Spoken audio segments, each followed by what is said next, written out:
Oh, kagwapo lang. Ayan, bili na naman tayo ng isda. Oh. Ito kay Bay, ayan. Bisugo, Oh, isdang bisugo. Dagdagan lang kita isa. Ayan, napakasarap nito. Masarap ito sa paksiw. Isdang bisugo. Hi. Pinautang na naman tayo ng isda ni Bay.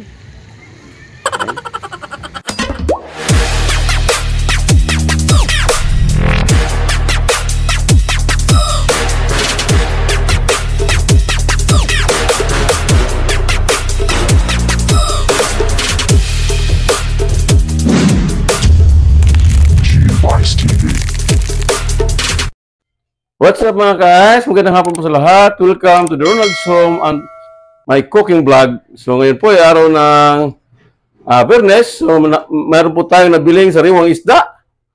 So simple lang ang gawin natin sa ating nabiling isda. Ito ay tinatawag ng simpleng luto ng paksiw na bisugo. So yan po ang isdang bisugo na ating nabili kanina. Malinis na po yan at katakot-takot nalinis ang ginawa natin na dyan. So, yun po mga sangkap natin gagamitin. Andiyan na yung mga sibuyas, bawang, luya, at andiyan sa kabila, kalamansi at siling haba. At maglagay din po tayo ng pamintang durog at itong pampalasa at itong the best, sukang paumbong, yung ating pampaasim sa gagawin nating simpleng paksiw ng isdang bisugo. So, napakasimple lang ang unang gagawin natin. Ang unang gagawin natin, siyempre, paksiw nga yan, simpleng paksiw. Hugasan muna natin itong kawali. At ilagay natin yung isda sa kawali. So, ang gagawin muna natin. So, yan, ilagay na ang isda natin sa kawali muna. At maghiwa-hiwa na tayo dyan ng kasunod ay ang sibuyas, bawang at ang luya. So, ganun po ang proseso natin sa pagpapaksiw ng isdang bisugo. Kasi yung kalati niyan ay ating ipiprito. So, yan. Itatabi muna natin yung kalati kaya ipiprito natin dahil dito sa bahay mayroon di kumakain ng paksiw. So ayan, nagsimula na po tayo maghiwa-hiwa ng luya. Yung ating luya medyo nangulubot na, so huhugasan muna natin. Di balik nangulubot, basta malinis at malasa pa rin at luya. Ayan, so simpleng paksiw, simpleng luto laang, kahit tulad ng sinabi ko, madaling magluto basta't may lulutuin. So yan, ilagay na natin yung luya at isunod natin yung bawang. Yung bawang, yan, mga ilang gloves lang na bawang ang ating ilalagay kasi mga ilang piraso lang na isda yan natin pinaksiw. Dahil hinatingan natin yan. Yan ang bawang, ang panakot sa aswang. So yan. So, isunod na natin dyan ang kamatis. Simpleng hiwa ng kamatis. Yan na tawag na pabida-binang kamatis. Kasama yung kanyang trupang, luya at ang bawang. So, yan. Buyas na ang ating hinihiwa. So, namimili po tayo medyo maliit dahil konti lang po yung ating isda. So, mga guys. Simpleng paksiw lang po ang ating niluto ngayong araw.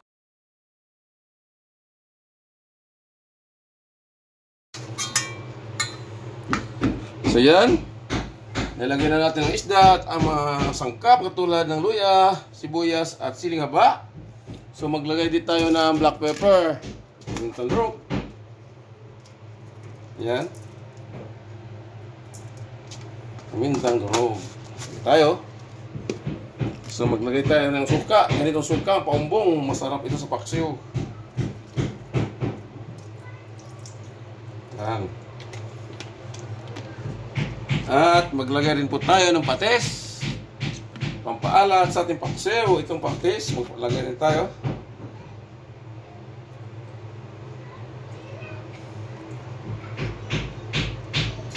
Yan, ang patis. Simpleng paksiw lang po sa niluluto natin na isdang bisugo. Mag-add po tayo ng pampalasa. Yan. So, mag-add po tayo ng tubig. Yan, kompleto na po ang lahat. So, ngayon, isa na natin para maluto yan.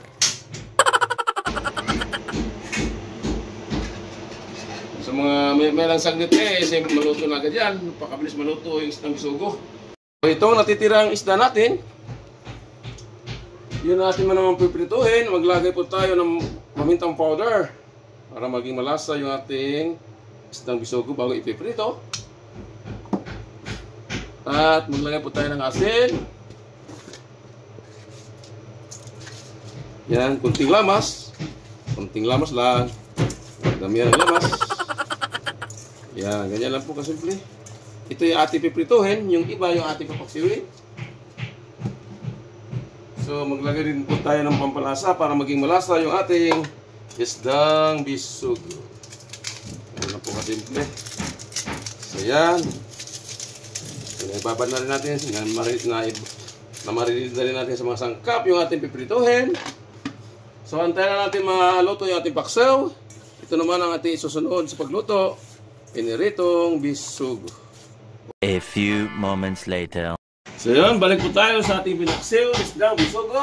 Ayan na siya, yung ating paksew. Kumain natin. Ay, luto na ito. So itabi mo natin to at isunod na natin sa magpiprito yung natitirang isdang bisugo. So yan, nagpapain na po tayo ng mantika sa kawali. Isunod na natin yung natitirang isdang bisugo. Ano yung ating isdang bisugo? Ipiprito natin. Ayan. Simulan na tayo sa pagpiprito. Ang ating isdang bisugo. Ayan, luto na po yung ating pinirito, isdang bisugo. May pinirito pa, may pakso na, may pinirito pa. Saan ba tayo dito? So yan po yung ating isdang bisugo. Ayan na po, luto na po lang lahat. May pakso na, may pinirito pa. So hanggang dito na lang mga guys yung aking cooking vlog sa inyo ngayong araw ng Sabado. So shout out po sa lahat, sa aking mga select-buyer, patuloy sa subaybay sa aming channel, sa aking kagrupo yung Tilab Team, sa aking kasamahan mag-YouTube Eyes, sa aking customer sa Tube Eyes. Hanggang dito na lang. Thanks for watching. God bless us and bye-bye. Go, go, go, go, go, go, go, go, go, go, go, go, go, yeah, go, go, go. Hustle hard, hustle every single day.